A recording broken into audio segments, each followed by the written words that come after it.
In the conclusions of the 1994 report, the need for resilient, consistent and well-organised interfaces and engagement with different stakeholders are fundamentally communications issues, although they're not overtly referred to that in the 1994 report. And really all of those,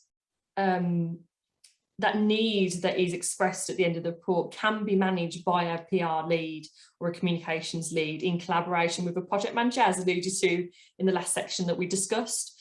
When you go and review today the skills and capabilities described, particularly by the associations associated with both professions, so the Chartered Institute of Public Relations and the Association of Project Management, the way they describe the skills and capabilities that are required of an effective PR or project manager are becoming increasingly similar. And those include the skills that are highlighted in the report, so organisation, monitoring, the ability to have a multidisciplinary and multidisciplined approach.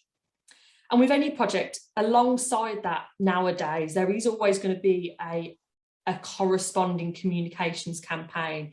And inevitably that always follows the same tenets of what is often called the iron triangle of project management. So scope, budget, resource, the two roles and how we manage projects from a communications perspective and our operation perspective are becoming essentially one. There's no way to pull them apart in terms of skills, knowledge, capabilities. So it's not necessarily about new or different skills perhaps that a project manager needs to develop to deliver successful major projects today, but actually it's who in their teams they can work better with, more collaboratively with, more regularly with, to gain programme benefits instead. So perhaps in some quarters there is still a reliance on project managers, you know, reverting to those traditional operational and engineering roles to support them on a daily basis.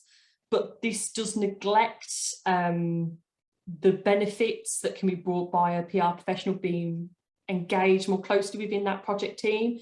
Again, to tackle those problems that are identified through this report, such as overambitiousness, scope creep, maintaining stamina and perseverance, which are generally linked to a team's ability to manage internal and external stakeholders. So I think it's not necessarily about reinventing the wheel and giving a project manager a new job description in terms of their capabilities and skills. I think it's pushing forward more the types of relationships within their team that will be of greatest benefit to them, and really developing this greater partnership working between a project's communications lead and the project manager.